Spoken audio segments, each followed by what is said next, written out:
Assalamualaikum warahmatullahi wabarakatuh. Perkenalkan, nama saya Nahid Wagiri. Saya mahasiswa Politeknik Pembangunan Pertanian Bogor, program studi penyuluhan pertanian berkelanjutan. Pada kesempatan kali ini, saya akan menyampaikan laporan hasil dari praktik pelestarian sumber daya lahan pertanian berkelanjutan.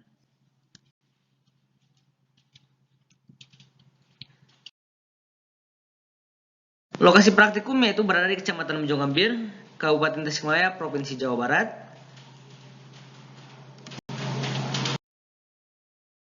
Keadaan umum wilayah.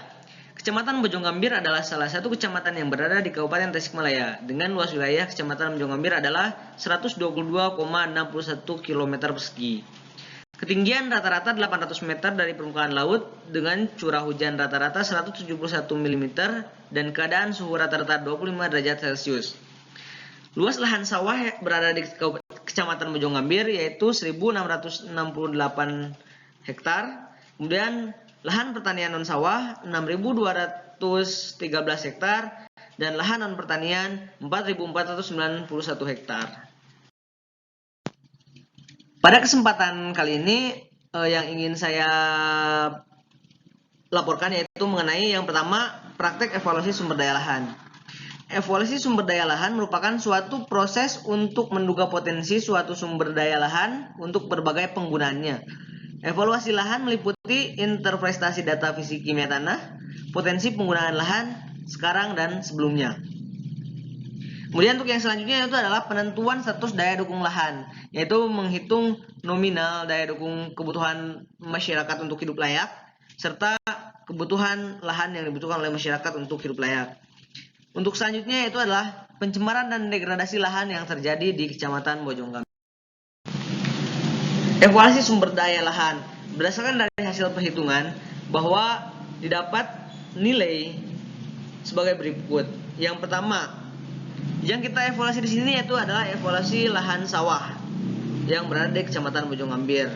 Didapat data bahwa tekstur tanah yaitu agak halus sehingga memiliki kesesuaian lahan aktual S2. Kemudian kedalaman perakaran yaitu akar padi yang kita ukur yaitu nilai datanya 25 sampai dengan 40 cm. Kesesuaian lahan aktual S3. Kemudian untuk lereng.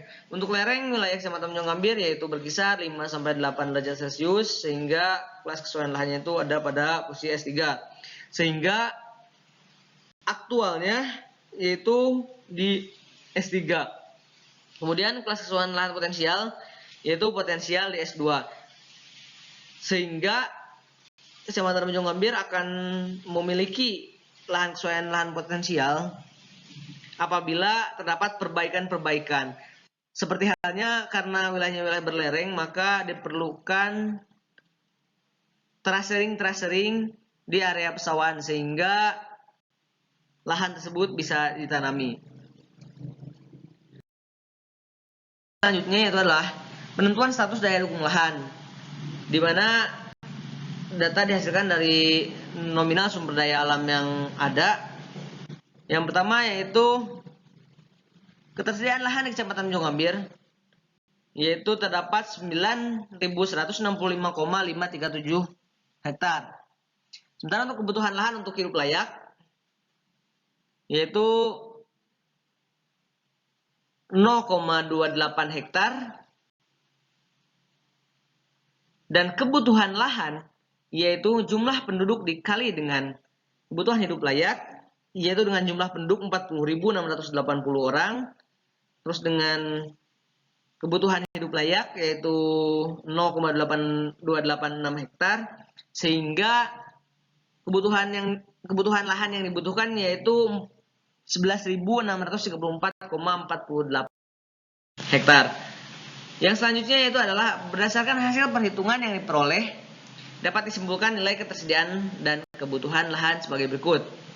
Yaitu ketersediaan lahan senilai 9.165,537 hektar, kemudian kebutuhan lahan yaitu 11.634,48 hektar. Jadi ketersediaan lahan lebih sedikit dibanding dengan kebutuhan lahan. sehingga dapat disimpulkan bahwa daya dukung lahan dinyatakan defisit atau terlampaui. Kemudian untuk yang selanjutnya itu adalah pencemaran. Pencemaran yang terjadi di area pesawahan, seperti halnya pada gambar itu diambil di Kampung Parakan Panjang, Desa Mangkonjaya, Kecamatan Bojonggambir, Kabupaten Tasikmalaya, di mana terdapat banyak sampah plastik yang bertebaran di area pesawahan. Ini salah satu faktor kenapa, karena bukan dengan sengaja oleh manusia itu sendiri dimasukkan ke dalam sawah si sampahnya ataupun dibuang ke dalam sawah, akan tetapi ada area penampungan sawah yang berada di posisi di atas pesawahan, sehingga ketika musim hujan tiba kemudian si tanah rawan longsor karena keadaan tersering ataupun topografi daerah yang emang cukup terjal, sehingga apabila terjadi erosi maka sampah-sampah tersebut terbawa ke area pesawahan. Untuk yang selanjutnya yaitu adalah penggunaan pupuk dan pestisida secara berlebihan. Hal ini terjadi karena penggunaan pupuk dan pestisida oleh petani itu udah tergantung ke bahan-bahan kimia. Karena apa? Karena mudah didapat, tinggal beli ke toko, sehingga hal ini menyebabkan adanya pencemaran terhadap tanah. Apabila sampah plastik dan penggunaan kimia secara terus-menerus, maka akan terjadi kerusakan pada tanah dan akan menyebabkan kekehatan terhadap unsur hara, sehingga tanah tidak lagi mampu memiliki posisinya sebagai tempat media untuk menyalurkan unsur hara ke dalam tanaman, yaitu tempat tumbuhnya tanaman. Akan tetapi kekehatan unsur hara itu akan terjadi, jadi tanaman tidak lagi bisa mengikat unsur hara di tanah tersebut. Kemudian untuk yang selanjutnya itu adalah degradasi lahan, di mana erosi lahan sawah. Foto ini terambil di Desa Purwaraharja, Kecamatan Bojonggambir, Kabupaten Tasikmalaya, di mana di foto dilihat bahwasanya terdapat erosi yang sangat besar. Itu terjadi ketika musim hujan. Jadi pada umumnya erosi lahan sawah itu terjadi pada musim hujan karena debit air yang terlalu tinggi sehingga pematang sawah tidak lagi mampu menahan air. Makanya terdapat erosi-erosi seperti pada foto hal tersebut. Hatur nuhun kasadayana, hapuntenna bila aya kelepatan. Bojonggambir seueur sumber daya alamna, endah katinggalna, rajin batatina. Wassalamualaikum warahmatullahi wabarakatuh.